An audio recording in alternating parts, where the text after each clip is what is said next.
Hello नमस्कार दोस्तों, हम भारत के संवैधानिक विकास पढ़ रहे हैं और भारत के संवैधानिक विकास में 1861 का भारत शासन अधिनियम पढ़ेंगे। अगर हमारा वीडियो अच्छा लगे तो सब्सक्राइब करें और ज़्यादा से ज़्यादा शेयर करें। तो 1861 के भारत शासन अधिनियम की विशेषताएं, इससे पहले हमने 1858 का भारत शासन अधिनियम पढ़ा था। अब पढ़ेंगे 1861 के भारत शासन 1861 का भारत शासन अधिनियम। इनकी क्या क्या विशेषताएं थी। विशेषताएं, इस 1861 के भारत शासन अधिनियम के तहत वायसराय को अध्यादेश जारी करने का अधिकार दिया गया था।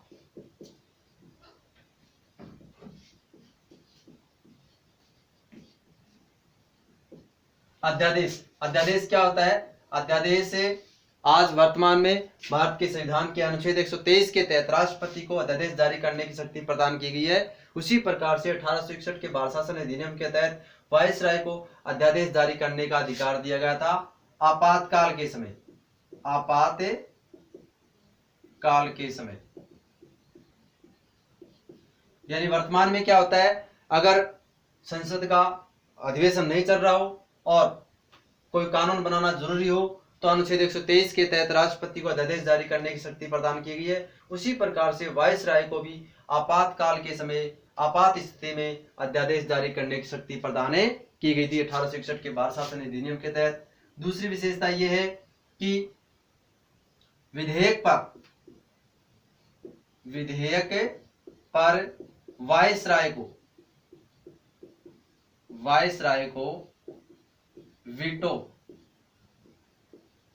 वीटो करने की शक्ति प्रदान की गई। यानी विधेयक पर वायसराय को वीटो करने की शक्ति प्रदान की गई 1861 के भारत शासन अधिनियम के तहत। तीसरी विशेषता यह है कि बंगाल उत्तरी पश्चिमी सीमा प्रांत और पंजाब में विधान परिषद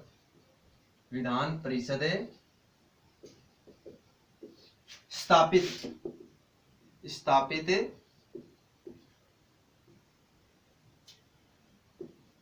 करने का प्रावधान किया गया।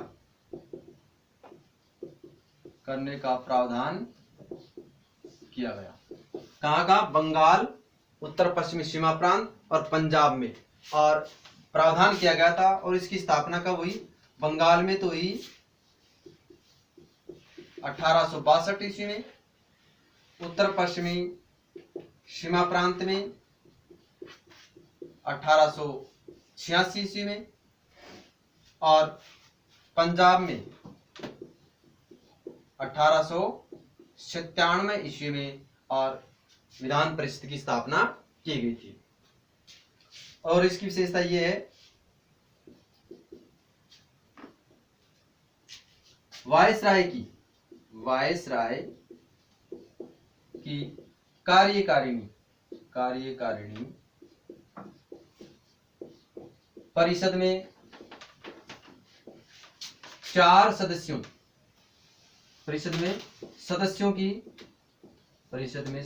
की संख्या बढ़ाकर 5 कर दी गई। और इससे पहले कितनी होती थी? 4 होती थी। इससे पहले 4 होती थी। यानी वायसराय की कार्यकारिणी परिषद में 4 सदस्यों से बढ़ाकर कितनी कर दी गई? 5 कर दी गई। और ये 5वां सदस्य विधि विशेषज्ञ होना चाहिए थे। यानी ये जो 5वां सदस्य बढ़ाया गया था, ये विधि विशेषज्ञ होना चाहिए था।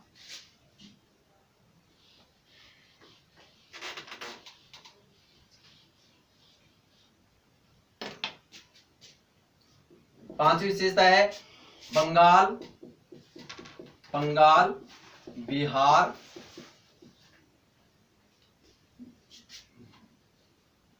सॉरी, बंबई,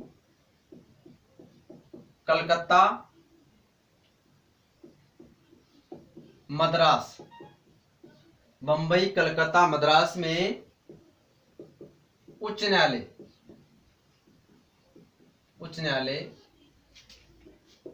स्थापित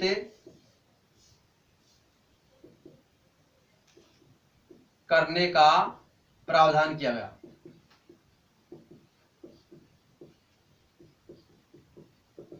बंबई, कलकत्ता और मद्रास में उच्च न्यायालय स्थापित करने का प्रावधान किया गया और इसके तहत इन तीनों में 1862 ईस्वी में और उच्च न्यायालयों की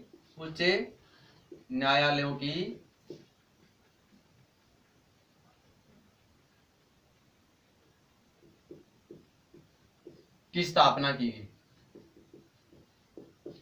बंबई, कलकत्ता और मद्रास में ही 1861 के भारत शासन अधिनियम के तहत उच्च न्यायालय स्थापित करने का प्रावधान किया गया और इसी के तहत 1862 में भारत में सबसे पहले 1862 में इन्हीं 3 प्रांतों में और उच्च न्यायालय को स्थापित किया गया था।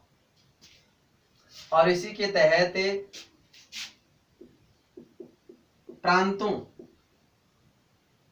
प्रांतों की बजाय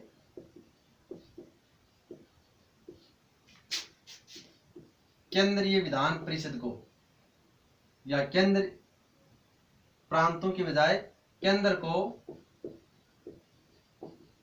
अधिक शक्तियां